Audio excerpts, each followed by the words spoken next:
Hello and welcome to our T-Level Digital Production Design and Development video series. In this video, we're going to explore an important concept in project management, the feasibility study. So, what exactly is a feasibility study? Well, in simple terms, it's a comprehensive analysis conducted to determine whether a proposed project is viable and worth pursuing. Think of it as a thorough health check for your project idea before you commit significant time, resources, and money to it. The primary purpose of a feasibility study is to assess whether the project is logistically and practically possible within the context of a business's resources and other commitments. It also examines if the project can be executed without violating any legal regulations or requirements. But it's not just about whether you can do the project, it's also about whether you should do it. A key aspect of the feasibility study is to determine if the project is economically justifiable. This means evaluating whether the project will deliver a worthwhile return on investment. This return doesn't always have to be financial. It could be in the form of cost savings, or it might align with broader strategic goals of the business. In essence, a feasibility study helps businesses make informed decisions about which projects to greenlight and which ones to put on hold or abandon altogether. It's an important tool for minimizing risks and maximizing the chances of project success. Now, let's test your understanding with a quick question. Which of the following is not a primary purpose of a feasibility study? A. To determine if a project is logistically possible. B. To assess if a project will deliver a return on investment. C. To create a detailed project timeline. D. To check if the project complies with legal requirements. Take a moment to think about it.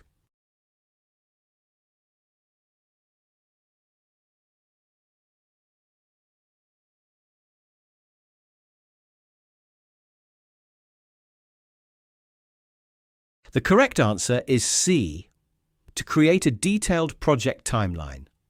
While a feasibility study might consider general timelines, creating a detailed project timeline typically comes later in the project planning process. When and what of feasibility studies? In this section, we're going to explore when a feasibility study is conducted and what aspects it typically assesses. Let's start with the timing. A feasibility study is carried out during the initiation phase of the project management lifecycle. This is a crucial point because it happens early in the process, before significant resources have been committed. By conducting the study at this stage, businesses can make informed decisions about whether to proceed with a project, modify it, or abandon it altogether. Now, let's look at what a feasibility study actually assesses. It's quite in-depth, looking at several key aspects. First, there's the logistical feasibility. This involves determining whether the project can be delivered, given the business's current resources and commitments. Can we actually do this with what we have? Next, we have practical feasibility. This looks at whether the project can be implemented in the real world. Are there any practical obstacles that might prevent the project from succeeding? Then there's economic feasibility. This is where we assess whether the project is financially viable. Will it deliver a return on investment, either through profits, cost savings, or other business benefits? Remember, not all benefits are directly financial. Some might align with strategic goals of the business. Lastly, we consider legal feasibility. This involves checking whether the project can be completed without contravening any laws or regulations. It's crucial to ensure that your project doesn't land your business in hot water.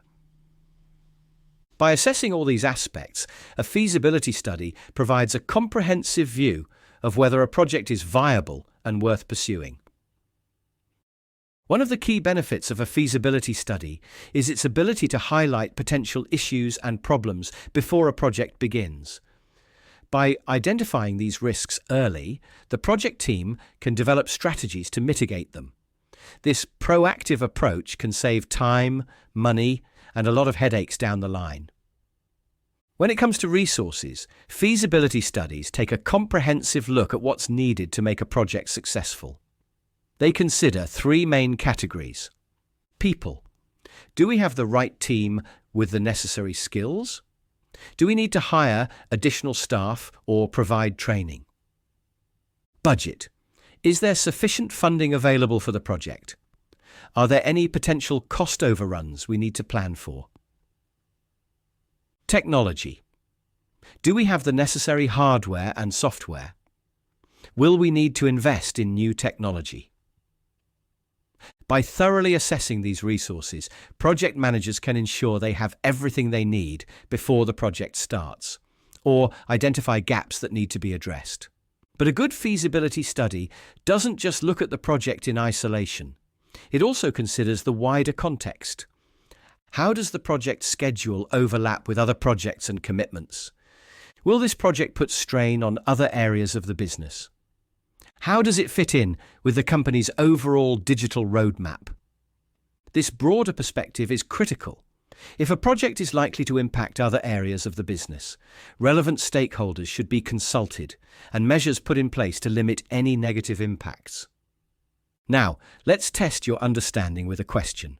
Imagine you're conducting a feasibility study for a project to implement a new customer relationship management (CRM) system in your company.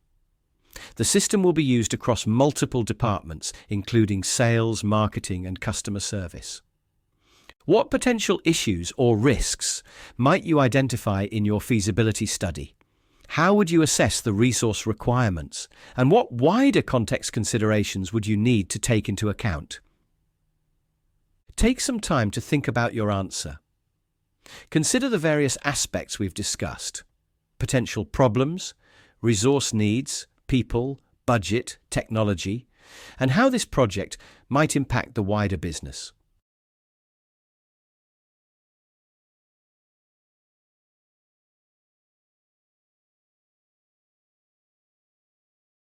Let's break down our answer into the three main parts: potential issues and risks, resource requirements, and wider context considerations.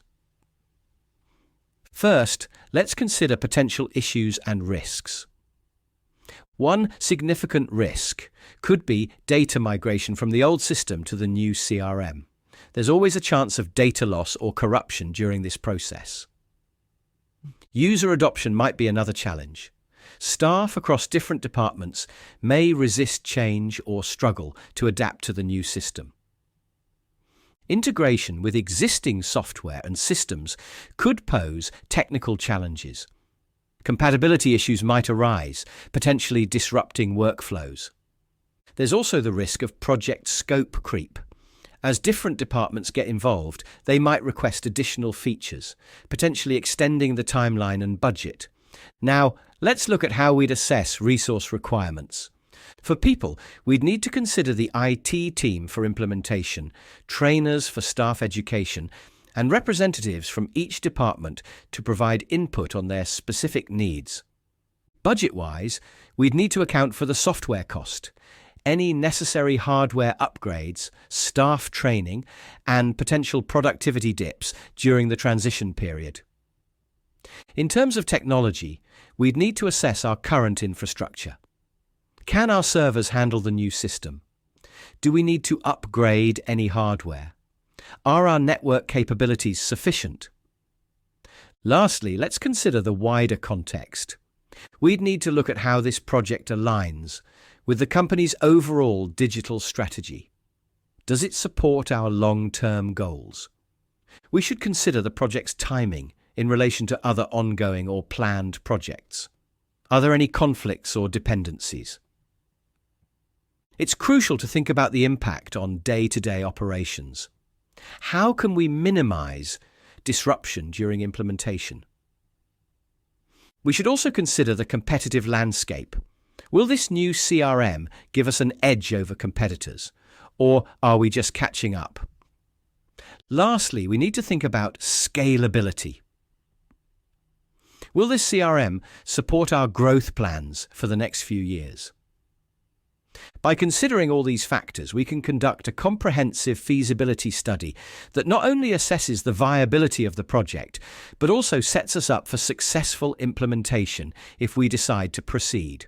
Remember, the goal of a feasibility study isn't just to identify problems, but to provide a realistic picture of what it would take to make the project successful. It's about making an informed decision on whether to move forward, and if so, how to do it in the most effective way possible. In this final section, we'll explore the benefits and drawbacks of conducting a feasibility study. Let's start with the benefits. Feasibility studies offer several advantages. Firstly, they allow a cross-section of the business to consider and agree on the project. This collaborative approach can lead to better decision-making and increased buy-in from various stakeholders. Secondly, they enable key stakeholders to establish the viability and potential success of the project. This can help build confidence in the project's prospects and secure necessary support and resources.